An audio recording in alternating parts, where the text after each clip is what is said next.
Welcome to the a16z podcast. I'm Michael Copeland. Bret Hagler was on a trip to Haiti after the 2010 earthquake, where he saw too many of those displaced by the natural disaster still living in tattered blue-tarp shelters.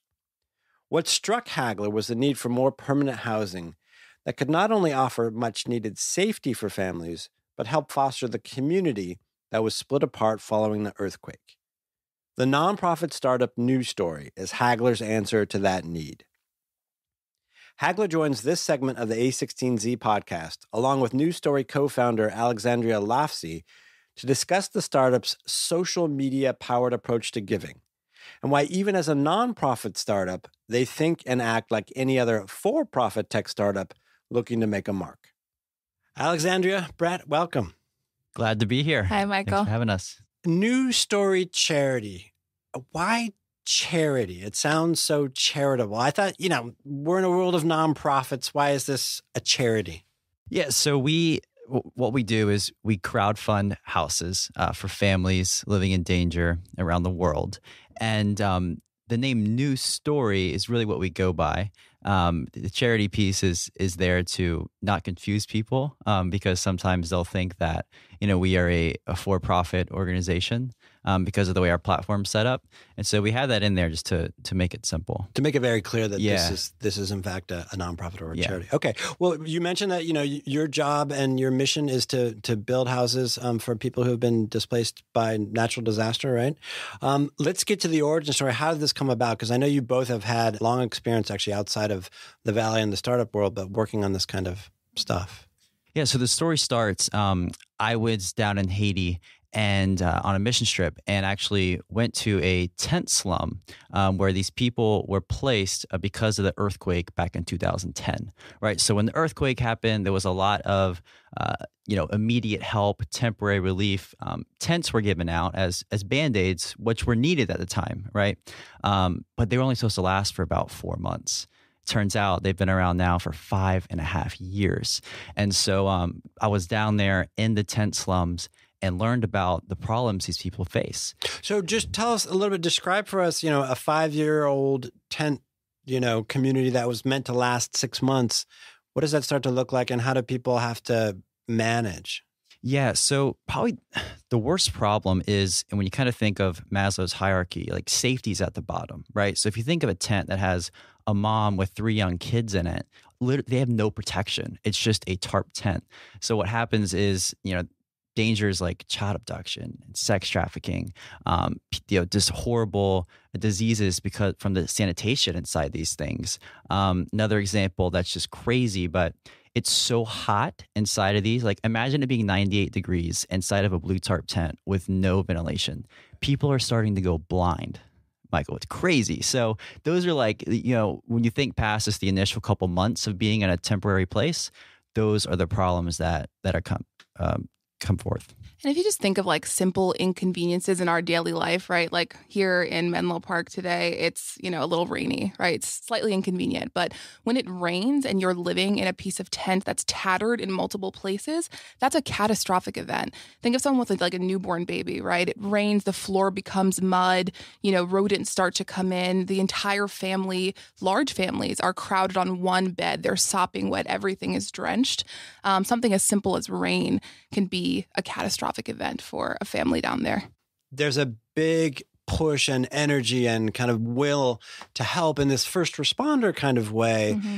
But then afterwards, you're saying is when, everybody kind of packs up their tents, as it were, and goes back to wherever they came from. And these people are left, just struggling. So How does NewStory then, how did you think about that problem? And then how did you come up with what NewStory's solution is? So, the name NewStory kind of says it itself, like, these people have been living this same old story for so long, and we want to come in and literally create a new story in their lives. And, the optimistic side here is that there is a solution to this problem, right? And so when I saw it, I saw the tangible tent. It was like, okay, if you could just get them out of that and then into a safe home, all of these like life-threatening dangers would be solved. And so, and that's what we originally set up NewStory to do, was to simply take them out of that tent slum, bring them into a new community that immediately solves those dangers, and then actually becomes a platform, or a house becomes the foundation for really the three pillars that people get excited about, which is access to education, sustained health, and income or entrepreneurial opportunities. And so that just really excited us, that a home not only saved people's lives, but it had all these far-reaching implications. And there was all these ripple effects that could come from that. Okay, let's break that down then, from getting the house actually built, funded, and then built, to then these implications of education and entrepreneurialism.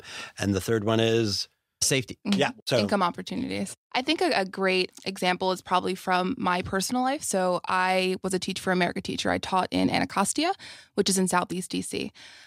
So my students, about a third of them at some point in the year, they were homeless, if not for the entirety of the year. And if you think about their life when they're homeless, when they come to school, if they come to school, first of all, their attendance is impacted, right? If attendance is impacted, your performance and then your overall academic achievement is impacted. So that's really where kind of education ties in. And then, of course, if you don't know where you're going to be sleeping at night, depending on the safety of that situation, your mental health is impacted, many times your physical health. And that's true of my students. That was true of their siblings. That was true of their parents. Their parents' ability to, attain or retain a job was impacted. And so, that's here in the U.S. And then, those problems are just, magnified when you're in the developing world. Before NewStory sort of happened, you went through Y Combinator YC. Yeah. Did NewStory, was that an idea in your head when you entered YC? And you entered YC as a nonprofit. So unlike other classes of Y Combinator startups. So first off, did you come in with that idea, or did it sort of, and you were driven to do it, and that's how you found YC, or YC found you? So there's really two problems we're solving for. The first one is what we've been talking about, which is this, the problem on the ground, the life problem. And then the other one is how the idea for NewStory came.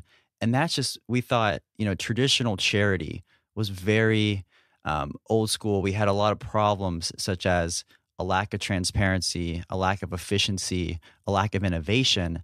And that's how we got the idea for NewStory.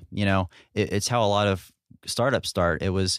I was actually trying to give to a bigger organization online, and my experience was just so poor, and I had no idea where my money was going to go. I didn't know who it was going to help. And at the end of the day, I just felt like a drop in the bucket. And so we wanted to create an experience that was the opposite of that. Mm-hmm. And that's how NewStory came about. That's how we got early traction. And then we applied to Y Combinator and said, look, we believe the future of philanthropy is with two things. It's transparency and then technology to scale the impact. Just so happened Y Combinator believed the same thing. In December of 2014 is when we launched as an organization. And then the Y Combinator batch started in June of 2015. Your YC experience, was it dramatically different than others? Or, was everyone like, wait a second, your business model is to not make money. How does that, how does that work? It was surprisingly the same. Yeah. And so the thing here is, the way we think about this is, our business model is actually to make as much money as possible, right? So the only difference is that the revenue we're bringing in is being distributed back out to families, right? But the way that organizations set up, as far as how we set up our operations, how we set up our platform, how we set up for scale, our product, all those things, is the exact same way that a for-profit technology company is set up. And we believe that's the best way. That's the way nonprofits should operate.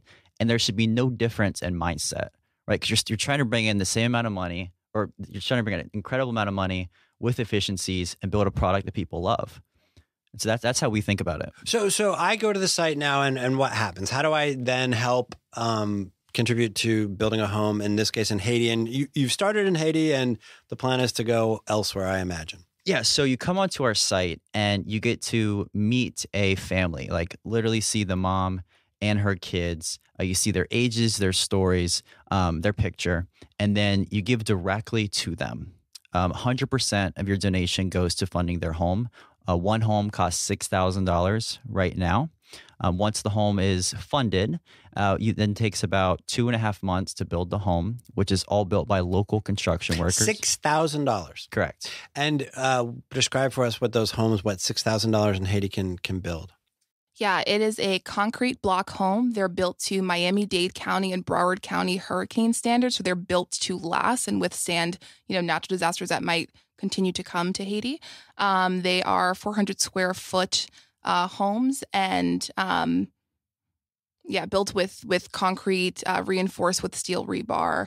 The families also, what's really important is the families own the plot of land that the homes sit on. A huge issue in development is when building happens, and then, maybe a few months later or a few years later, a government entity or a private owner wants to use that land for something else, and then those people are then again displaced. They get booted out. Wow. Exactly. And we are building solutions that last, not just the homes are, constructed to last, but these families are able to stay there. And that's really impactful because, that means that we're not just impacting those individual families, but we're really providing a foundation for generations to come. And how, not to get too into the weeds on this, but how do they bring in electricity? I mean, I don't know what the state of running water is, especially infrastructure's a mess, I know, but yeah, there's a water cooperative. So that's, that's a really important question because those are things that we definitely think about. We want to build sustainable, thriving communities, and energy and water, those things are critical. So there's a water co-op that is run by the community, and the area is actually lit by solar energy that the Clinton Foundation has partnered with and provides.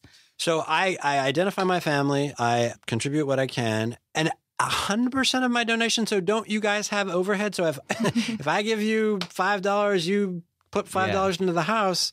How do you guys run your organization? So real quick, before I answer that, I just want to finish the experience. So you would donate, the exact family that you're giving to. And then when the home is built, we actually take a video of the family when they move into their new home, and we send it back to every single donor. So that's kind of the full experience. And so right now, over primarily the next 2 years, we set it up. We said the simplest way to do this is just have 2 bank accounts, right? So one is for public donations that goes to the home construction. Our promise is we'll never touch that. The other one's for ops. And what we're doing right now is basically raising an angel round of operations through private donors just to cover the operations. I see. We value sustainability as well. So we are putting measures in place so that we're not always reliant on, private investors and foundations for our operational costs. Our goal is that we would only need those outside funders when we're looking to expand or to, do something brand new. But, we are putting measures in place right now in order to sustain ourselves. One that we launched very recently is the option to allow our donors to opt in to contribute to NewStory operations. That's been going extremely well. Over 60% of our donors actually opt in to help fund our operations. So that's one strategy. Splitting the bank account seems like an interesting solution to this problem of transparency, like you say. So now I know 100% goes to that I gave to building a home goes to the home. Does it still solve for the operations though? Like, do I know, that you're not all riding around in limos like Red Cross executives or whatever? Or, how do does that solve that question? And then a follow-up question around that is like, then, you came through Y Combinator, you're in the startup world. How do you measure success? And then how does that get transmitted and broadcast back to donors?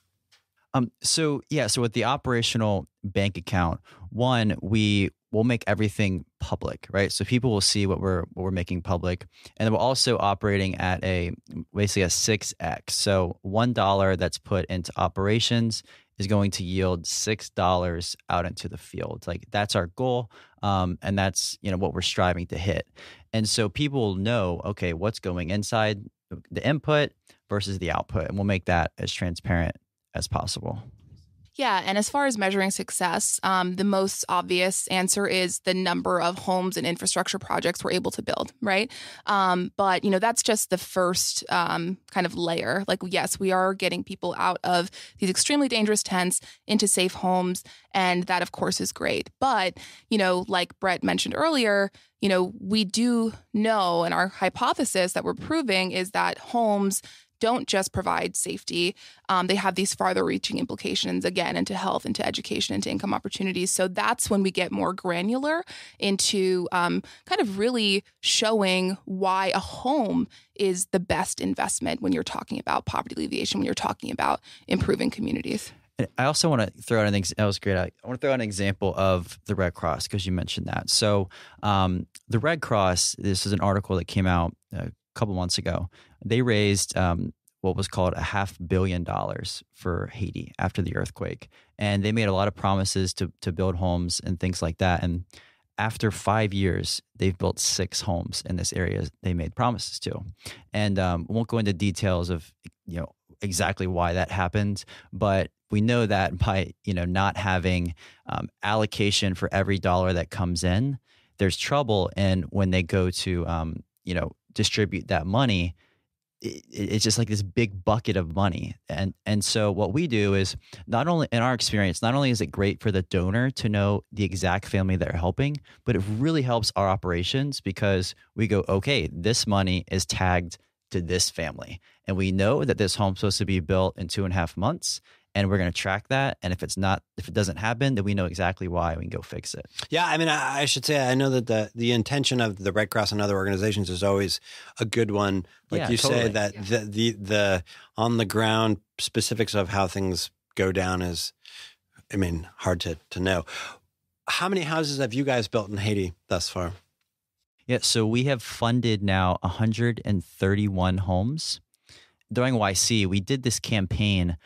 We said, let's pick a crazy goal during YC. And so we said, we're going to try to fund 100 homes in 100 days. And, we launched this campaign and we got fortunate and we did 100 homes in 91 days.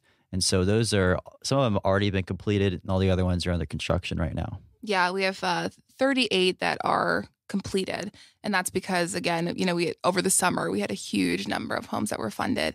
And so we have about 25 that are currently in construction. And the rest are set to be built before the end of the year is out. And are these homes, like you say, is it a community of the, NewStory homes together? Is it a neighborhood?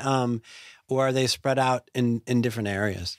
No, we are in the business of building communities, and homes are a part of that. So the homes are all together in one community. Like I said, there's a water co-op there. There's solar power there. We believe that, neighborhoods, sustainable communities is really what helps individuals thrive. Does the neighborhood have a name? Do people call it anything in particular? It's Levec. Levec. Yes. Yeah. All right, Levec. Yeah. And so you think like the vision going forward in 5 years, there will be, dozens of NewStory communities around the world. In that you'll have, of course, the homes because there's the foundation, and you'll have a school, clean water and sanitation, a health clinic, anything else that that community needs for that particular climate. I want to ask a little bit about how, the experience of being in Y Combinator and being in the startup community has made this company and what you do different. Now, you mentioned you get to see a video of your family moving in, which sounds to me very kind of social media, like there it is. And like, I get this kind of gratification that you're used to getting on Facebook, right? So what kind of dials or levers or tools are you using that you kind of borrowed or, modified from the world of technology that are working well? So I'll give you one example of how we're scaling. So there was actually a gentleman from a16z named Chris Lyons. He's a good man. And he said, all right, I'll agree with you there. He set up a what we call a birthday campaign. And what that means is you come onto our platform and start your own fundraising campaign. And so a birthday is just one example, but basically instead of asking people for gifts or like a dinner party that you have every year, it's, hey, let's ask for donations instead. So you set up a campaign, right? And then you send that out to your friends and family. Now, on average, that campaign brings in 13 new people that are now NewStory donors and exposed to NewStory that we could have never reached, right? And then the viral piece is 20% of them will start their own campaign. So that there's a virality piece to how we grow and scale as opposed to old school traditional charity models, which is more of a direct sales approach, some inside sales approach, galas, things like that. We're actually having active ambassadors go spread NewStory digitally. And then our responsibility is to create the best product possible that's going to make people love it and want to engage. What do you have to keep a really close eye on? Like, you have this contract with the people who donated money, whether it's for operations or for homes. And some of the things that we see, especially, even in the sort of nonprofit microfinance world, things go astray. So what are you trying to make sure that you do that to make sure that doesn't happen? Yeah, I think the key there is the organizations on the ground that we choose to partner with. So our model is, we're not the ones down there, making relationships with contractors and governments. We rely on extremely reputable nonprofit partners that are uniquely positioned in the countries that we're going to be working in to do that work. So, making sure that they're an organization that has the necessary connections with, say, the government entities, so that the families do own the land that the homes sit on, that have been building quality infrastructure for years. So, making sure that when the next earthquake or the next hurricane happens, that, the homes that we're building are not going to fall apart. And organizations that also have partnered with other organizations and have done it very well. So, ensuring that we have very trustworthy partners that are going to work well with us, have, the solid communication that we need in order to, get those videos back to our donors, in order to, make sure that these homes are being built, in addition to having the necessary structures in place on the ground to actually get it done. Do you guys ever run into, so for example, in the auto industry, Tesla comes in and look, we're going to show Detroit how to make cars. And Detroit's like, yeah, good luck. And turns out actually Tesla does a lot to show Detroit how to make cars. But there's this kind of okay, here comes the technologists with all their software and all their solutions to fix the problem. Do you get any of that? And if so, how do you respond? And whether that's on the ground from traditional nonprofit charity organizations, do they ever give you this well, who the hell are you, and why should you be fixing this problem? Yeah, I think from the kind of the experience, the donor experience side and the tech side, it's very evident that this is a better way to do it. It's more transparent. The donors appreciate this as opposed to other options, right? That's been acknowledged and proven. The thing where we get a little bit of shade for is, well, how do we know that we can trust your local partners and things like that? And I think the best way for us to explain that is by proving that we're building these homes in a very short amount of time, and we're accounting for every single home that we're saying we're funded. And it's look, this is working. It is efficient and it is scalable, and it makes a lot more sense than to try to build your own in-house capacity to do these things. Collaborate, right? Use partnerships, use channels, just like SaaS companies do, right? Use channels to get the end product complete. It sounds like, this is an incredibly efficient, well-oiled machine that you guys have built, but it can't be. I know that. Always be like that, I should say. So what's been hard? What's been, between the theory and the practice, what have you guys had to kind of overcome? I'd say one of the things that we're definitely, putting time and energy to now is really scaling our experience, right? So as we continue to fund homes at an increasing pace, it's going to get harder and more time consuming to get these videos and edit them and send them. And that's a critical component to our donor experience, to proving that we are a reputable, accountable organization. And so, one of the tenets that we kind of knew of before YC, but it's definitely preached throughout YC, is this do things that don't scale, right? And I think that that's probably one of the reasons why larger nonprofits haven't done something like sending video to every single donor of the exact family that they funded. But, we are committed to it, and we're doing these things that don't scale. We're baking it into our process very early, but it is definitely something that we have to work through. And using that example, how are you going to pull it off? I mean, one of the amazing things is most people have smartphones that can shoot video, I guess. But to Allie's point, this past weekend I was in New York for the Clinton Global Initiative, and there was a lot of other way bigger nonprofits than us there. And I was telling them what we're doing, and I won't mention names of the organizations. And they kind of looked at it as whoa, that sounds great, but we could never do that, And maybe they can't just because they're so big and their ops are already set up. But from day one, we're baking it into our operations, and then we're going to be as formidable as possible to make it scalable. I mean, it sounds like that's the approach of most startups, and actually that's the the advantage you have too, because they probably can't do it. Exactly. Which in this context is sort of sad, because what they could do is help more people. In the business context, it means that you guys will reach more and more people, ideally. Which brings me to my final question: where do you go next? Not to say that Haiti's by any means done, but where might you be focused next? That's something that we're working on right now. We're looking to announce our second country location by the end of the year.